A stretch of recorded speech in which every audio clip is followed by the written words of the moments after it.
आज पहा मी आजीच्या हातच्या चव या चॅनलमध्ये आपणा सर्वांचं स्वागत। आज मी चवळई पालाभाजी याची भाजी बनवणार आहे आणि ती कांदा घालून करणार आहे। साधारणपणे पालेभाज्यांना कांदा शक्यतो आपण वापरत नाही, पण या भाजीला जर कांदा वापरला तर अतिशय वेगळी अशी चव या भाजीची लागते। माझी एक अध्यापिका मंजुश्री देवधर ती नेहमी बनवायची आणि तिची चव मला खूप आवडायची, म्हणून मी तेव्हापासून ती भाजी तशी बनवते। ही जी चवळी हिलाच गावाकडे काय म्हणतात माहिती आहे का, तांदूळजा असं म्हणतात। आम्ही सुद्धा सुरुवातीला आलं तांदूळजा किंवा तांदूळच्या म्हणतात गावामध्ये, तो शब्द वापरायचो, पण इथे मात्र सर्रास पुण्यामध्ये तिला चवळीची भाजी असं म्हणतात। तर आज आपण कांदा घालून ती भाजी कशी करायची आणि वरण भाताबरोबर अप्रतिम चव लागते तिची। तर पाहूया आपण कशी करायची। प्रथम तिला निवडून घ्यायची आहे मला। शेंडे आहेत ना, ते असे खुडून घ्यायचेत। पहा, पाठीमाग ते देठं घ्यायचेच नाही, फक्त शेंडे घ्यायचे आणि पानं घ्यायची।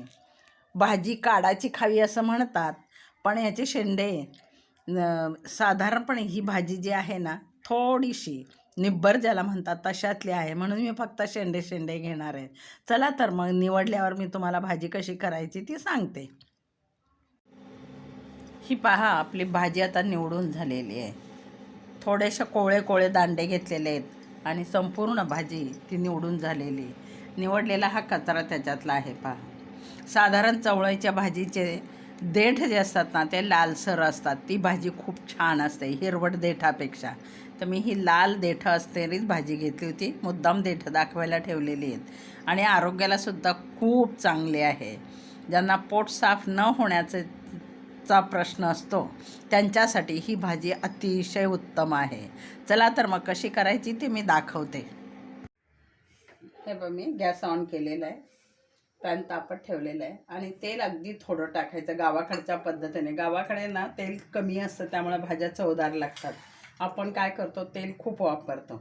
आणि विशेष म्हणजे त्यासाठी लागणारं साहित्य, एक छोटासा कांदा मी घेतलेला आहे, बुरका लाल तिखट घेतलेलं आहे आणि लसूण खुडून घेतलेलं आहे। महत्त्वाची टीप, जिरा आणि मोहरी या भाजीला टाकायचं नाही। पहा, या भाजीमध्ये जर मध्ये टाकलं थोडी टसटस लागते आणि तिची चव वेगळीच होते, मग लसणाची चव त्या भाजीला लागत नाही, म्हणून मी ते टाकणार नाही। आता फक्त प्रथम काय टाकणार आहे याच्यामध्ये, तर लसूण टाकणार आहे हा।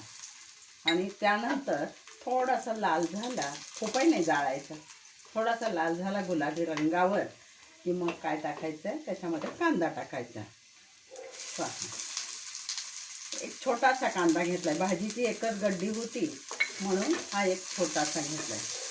पालेभाज्यांचं वैशिष्ट्य असे महत्त्वाची ती की त्याला काय आहे, कमी तेल वापरायचं। जास्त तेल वापरलं तर त्याची जी मुळाची चव असते निसर्गामधली, ती चव राहत नाही पा जास्त तेलाने।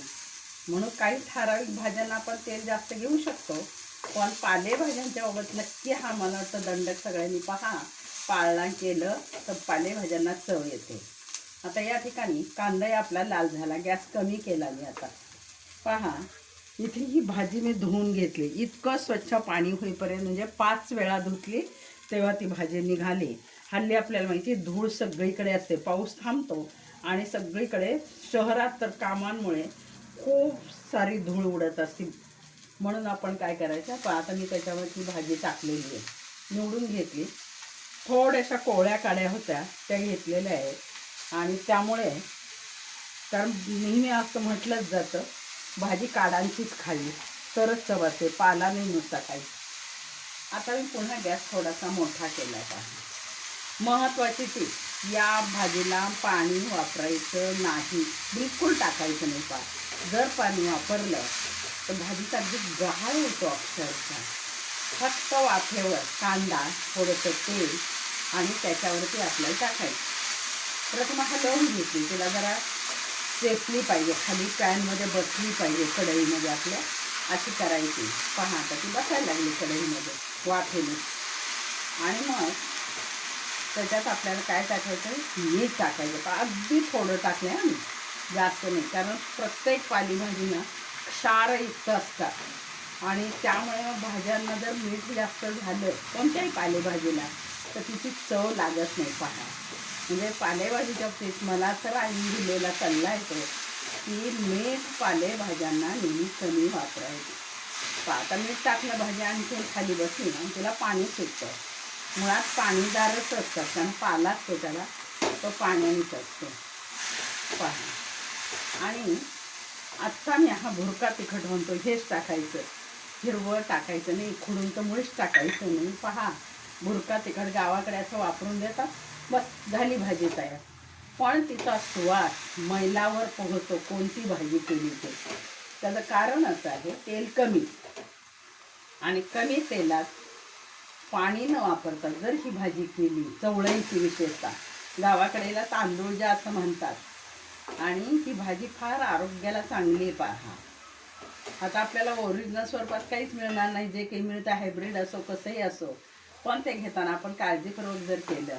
आता याला 5 मिनटं आपण झाकून जर ठेवली ना, लगेच भाजी तयार होते. या भाजीला जास्त वेळ लागत नाही आणि पाणी मी बिलकुल घातले नाही. पहा, आता मी झाकण ठेवलं, गॅस कमी केलेला आहे. 5 मिनटं तिला अशी वाफ द्यायची कमी गॅसवर. पहा, मोजून 5 ते 6 मिनटं झाली फक्त. गॅस बंद केला मी. आता आपली भाजी तयार झालेली आहे. हे पहा, अशी सुट्टी भाजी झाली पाहिजे. आणि या सुट्ट्या भाजीवरती थोडंसं कच्चं तेल टाकायचं. आता पूर्वी करडईचं तेल असायचं, त्यामुळे त्या तेलाची चव काही आवरच असायची. आणि थोडंसं कच्चं तेल मी सुरुवातीला खूप थोडं घातलेलं माहिती आहे तुम्हाला. तर असं हे कच्चं तेल टाकायचं आणि मग भाजी काढायची. पहा, भाजीचा इतका सुंदर वास येतो ना या. आणि पाण्याचा थेंबही मी वरचा टाकला नाही. ही महत्त्वाची टीप आहे याच्यामध्ये. कारण जर पाणी घातलं आपण तर भाजीचा गाळ ज्याला म्हणतात ना तसा होतो आणि मग बिलकुल चवदार लागत नाही. पहा, कांदाही थोडासाच घातला, 2 गड्डे असत्या तर मग मोठा कांदा घेतला असता. पण पहा, आपली भाजी तयार झालेली आहे.